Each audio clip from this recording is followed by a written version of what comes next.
A young Sue Hirsch, captivated by the animated adventures of Time Rider and the Chrono Teens, pleads with her mother to watch just one more episode before starting her homework, a promise that snowballs into an obsession, culminating years later with Sue, now in college, having watched 10,947 episodes, still chasing both nostalgia and a looming deadline. Sue pleads with her professor, Dr. Dobkin, for a one-day extension on her wormhole paper, but he insists it must be submitted by midnight, or she won't graduate. Her mother calls to say that her grandmother is flying in for the graduation ceremony. Back home, Sue calculates she has just 8 hours to finish the paper and starts working. As Sue begins typing, a strange sound distracts her, but when she turns around, there's nothing there. Moments later, the doorbell rings. On her way to answer it, she stumbles over her old Time Rider memo eraser. Her digital clock flickers erratically. When she finally opens the door, she finds her friend Alex Kapoor standing there with his paper already completed and in hand. Alex asks to see Sue's paper and is stunned to discover she hasn't written a single word. Just then, the door eerily swings open by itself. With a laugh,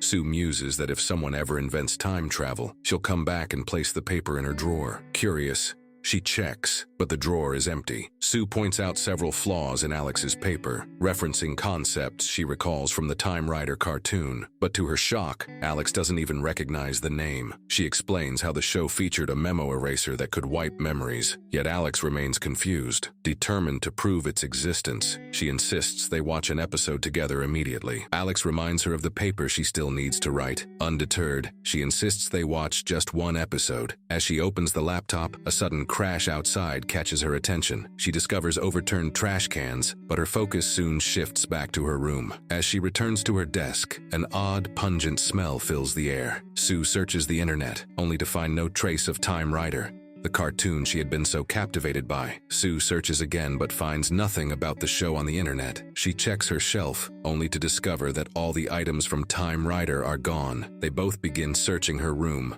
but there is no memorabilia of the show to be found. Sue calls her mother, hoping for some clarity. Alex notices a paper of Sue's where she had received an F for turning it in late. Sue asks her mother about the show, but her mother has no recollection of it, leaving Sue perplexed that her mother acts as if the show never existed. Determined to find answers, Sue, along with Alex, prepares to head to Sundial Cartoons, the company that created Time Rider. Alex, however, points out that the company will be closed by the time they arrive. Alex insists that even if Sue is correct, she should prioritize her paper over the cartoon. Just then, Time Rider materializes before them, declaring that history needs their help before collapsing. Inside the house, Sue offers Time Rider some coffee, and he reveals that he comes from a future where humanity has achieved its full potential. Time Rider explains that something significant is about to occur tonight that will alter the course of history. He asks if they have noticed anything unusual. Alex suggests calling the police, but Sue refuses,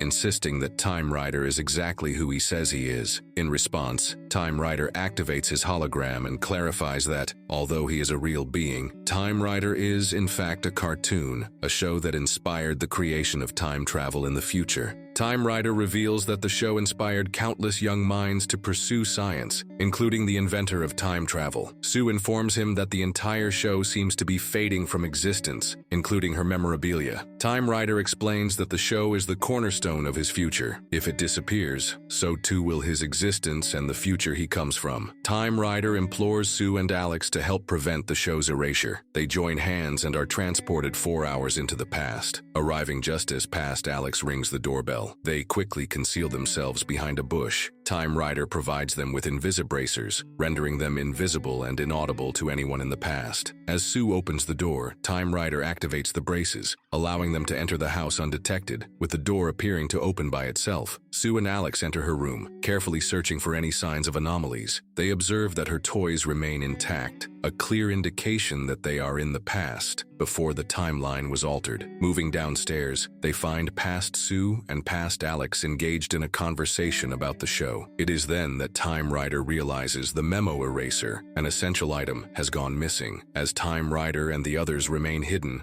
Lord Entropy suddenly materializes behind them, clutching the memo eraser. Preparing to use it against them, Entropy is abruptly interrupted as a future version of Time Rider appears, seizing him, and both vanish in an instant. Time Rider then explains that while he hails from a future where humanity has thrived, Entropy comes from a dark, dystopian future. Entropy is using the memo eraser to erase Time Rider's show, and with it, the foundation of his future, forever. They travel back into the past once more, positioning themselves behind their past selves and hiding separately. They observe Entropy emerging behind Alex. Without warning, Entropy uses the memo eraser on Alex, vanishing instantly. The group moves cautiously toward the house, where they witness Entropy stealthily stealing the memo eraser from their past selves. Just as past Entropy is about to shoot their past future selves, he is grabbed by a future version of Time Rider, and they both vanish. In a sudden twist, a handcuffed Time Rider materializes out of thin air, crashing into a set of overturned garbage cans. As Sue rushes to check on him, Alex notices Entropy using the memo eraser on him, and then using the device to erase Sue's toys from existence. Sue quickly seizes Time Rider's chrono gauntlet and teleports herself and Alex to her past room. There, her past self hears their presence but is unable to see them due to the invisibracers. Past Sue trips over the memo eraser and places it on a shelf. It is then that Sue realizes this is the real memo eraser, and she swiftly grabs it from the shelf. Entropy materializes behind past Alex, and just as he attempts to use the memo eraser, he discovers it's nothing more than a toy. Sue and Alex act swiftly, grabbing Entropy and teleporting away to the present. Upon their arrival, Time Rider punches Entropy unconscious, grateful for the note that was left behind. Sue, puzzled,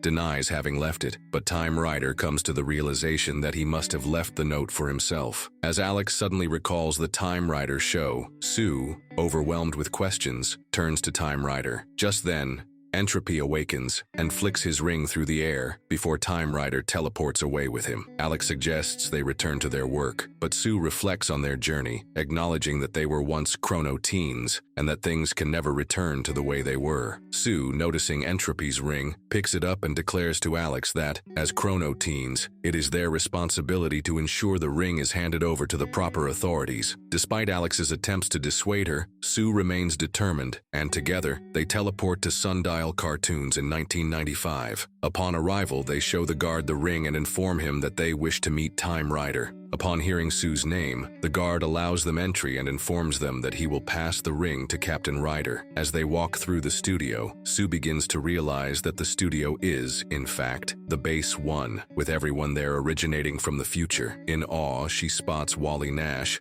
the creator of Time Rider, and eagerly asks him for an autograph. Upon hearing Sue's name, Wally Nash gazes at her in astonishment and refers to her as the Mother of Time. Sue, stunned, notices her own picture on the studio wall depicting her as the one who invented time travel. The animators, in awe, gather around her, eager to have her autograph. Meanwhile, a guard informs Captain Rider that they cannot send Entropy to Time Jail because they are unable to obtain a signature lock. The signature seems to be flickering in and out of existence. Alex presents Sue's paper to one of the animators, suggesting that with the time machine, they could complete it. However, the animator shakes his head, explaining that time travel doesn't work in such a straightforward manner. Meanwhile, Entropy, now imprisoned in Time Jail, taunts Rider, revealing that he has had an eternity to devise the perfect plan to escape and disrupt the timeline. The animator further clarifies to Alex that despite being in the past, his present continues to progress independently, unaffected by his actions in this timeline. Alex, now understanding the complexity of the situation, meets with Sue and relays the grim news. Just as they grasp the full scope of their dilemma, an alarm blares through the studio, signaling a timeline breach. Entropy claims that the Mother of Time has deceived him. Entropy reveals that he didn't need an army to destroy the future, only to give Sue a chance to star in her real-life Time Rider adventure. The guard presents Rider with the ring, but a future Entropy appears, grabs the ring, punches the guard, and tosses it to his past self,